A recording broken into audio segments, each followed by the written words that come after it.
다음에 카카오 이야기 좀 미국에는 해볼까요?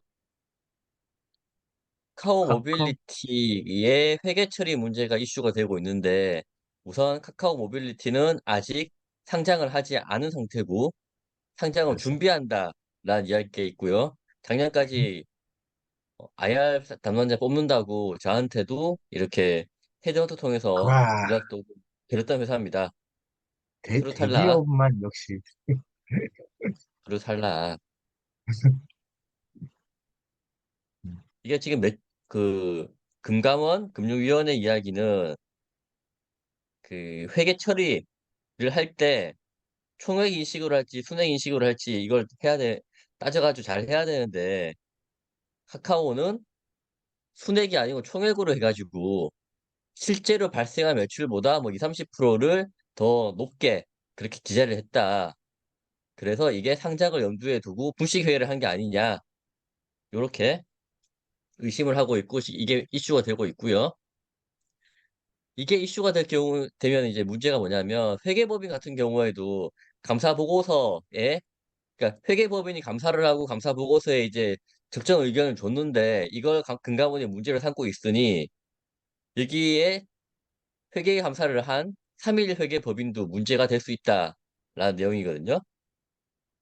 우리 세계 그 3일 삼정 한영 뭐 여태까지 감사했던 법인들이 이게 감리를 받으면 이제 우선 금감원 형이 이제 요 회계법인들 감사 조서들을 다 이제 받고 이제 원래 이제 감리가 바로 들어가지는 않고요. 감리전 심사를 먼저 합니다. 감리전 심사에서 웬만하면 이제 뭐 경고 뭐 이런 식으로 끝나는데 감리를 들어가게 되면 무조건 징계를 먹게 돼 있어요. 네. 증선 위에서 징계를 때려야 되기 때문에. 그럼 이제 회계법인들 같은 경우는 뭐 1억이든 3억이든 뭐 물론 여기 그 해당 법인한테 징계를 두들겨 뭐 3억을 뭐 제출하고 뭐 5억을 뭐 과징금으로 냈으면 한다고 해도 어차피 그 파트너들이 그 충당금을 더 내면 되는 거라서 그리고 뭐 10년간 뭐 해당 법인 뭐 감사 금지 뭐 그건 이 사람들이 뭐 별 생각하지 않습니다. 그냥 돈 내고 이제 뭐 그런 이런 부분들이 좀 점수가 아끼는 것들을 좀 생각하고 있는데 근데 아무래도 이제 감리를 받는다는 그 자체가 이 사람들한테 좀 짜증나는 일인 거죠. 근데 문제는 카카오 모빌리티 회사 자체가 문제인 거죠. 증선위에서 어찌됐건 징계를 먹으면 상장은 쉽지 않다. 그거죠. 네. 네. 회사 자체가 근데 이제 증선위에서 우선 두들겨 맞으면 저렇게 매출액을 부풀리려고 했다라는 것 자체가 문제가 될 수는 있는데 카카오 모빌리티처럼 큰 회사가 그렇게 했을까라는 생각도 하나 들고요. 두 번째는 순회적 인식과 총액 인식에 대해서는 예전부터 꾸준히 계속해서 문제가 되던 그런 이슈거든요. 순회적 인식하고 총액 그렇죠, 그렇죠. 인식에 대해서 이야기 좀 해주세요. 그 회계사 1차 면제제 받으신 분이잖아. 그렇다고 정말은 없고요. 근데 여기서 총액하고 순액 인식은 이제 우리가 기본적으로 얘기하는 총액하고 순액 인식하고 조금 차이가 있을 수 있는데요. 그러니까 뭐 간단하게 얘기하면 아 그러니까 플랫폼 사실 그 옥션 이런 데서 거래하는 거래 금액이 고객이 10만 원 주고 고객이 옥션에서 삼성전자 뭐 부품 아니면은 삼성전자의 뭐 그 램카드를 10만 원 주고 샀다 하면 옥션이 매출을 10만 원으로 잡고 삼성전자한테 9만 원을 주면은 매출 10만 원에 매입원가 9만 원을 잡으면 이건 총액 인식이에요. 총액 인식. 근데 실제는 순액은 매출 10만 원 매출원가 9만 원이 아니고 매출 자체가 그 수수료인 만 원에 대해서만 매출을 잡는 게 순액 인식입니다.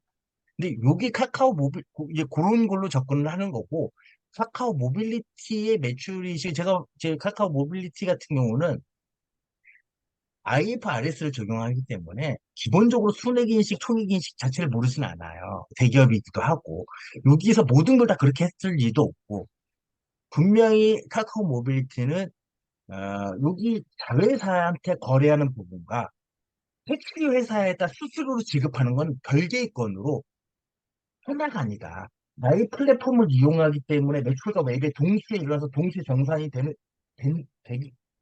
동시에 정산이 되고 그 사이에 수수료만 내가 한다면 순액 인식을 해야 되는 게 맞지만 이거는 그거와 다르고 매출 자체는 내가 카카오 모빌리티를 이용하는 고객들한테 내가 받는 거고 자회사한테 매출을 띄우는 것들 그렇게 해서 매출을 띄우는 거고 그 다음에 요거의 감사의 서비스 일종으로 주는 거다라고 그렇게 판단이 되는데 음, 그래서 별개로 맞습니다. 우기고 있을 거예요. 예. 전체 매출을 그렇게 했다는 게 아니고 그 중에 음.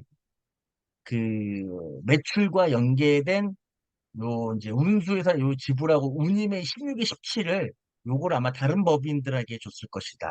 예. 그럴 거예요. 이 아마 요 업체가 요 구조일 거죠. 요 구조. 요거 자회사한테 운임을 서비스를 받고 운임의 요거를 이제 요 두 개를 반으로 나눈 거죠.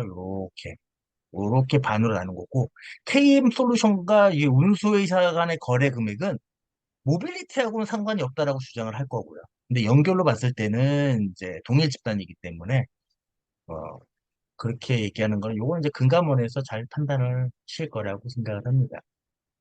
근데 우선 이렇게, 어찌됐건 예, 말씀하세요. 예. 이제 이슈가 된 거라서 이슈가 됐기 때문에 이제 금감원에서 이거를 금감원에서도 분명히 이슈가 된 거에 대해서는 좀 민감하게 반응하거든요. 근데 이거를 제가 봤을 때 이슈까지 된 거를 음, 인정을 해버리면 요 비슷한 비즈니스 모델로 매출을 키우는 회사들이 우후죽순 생겨날 걸 금감원도 알기 때문에 제재를 할 것이다 라고 봅니다. 이렇게 카카오 모빌리티에서 문제가 생기다 보니, 어, 까맣게 날짜 배 떨어진다고 오비락인지 모르겠으나, 국민연금에서 지분 공시를 다시 합니다.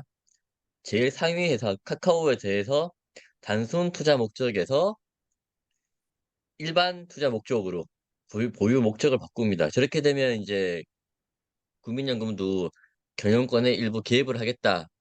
뭐 그런 의도를 보이고 의사를 표시했다. 이렇게 볼 수 있고요.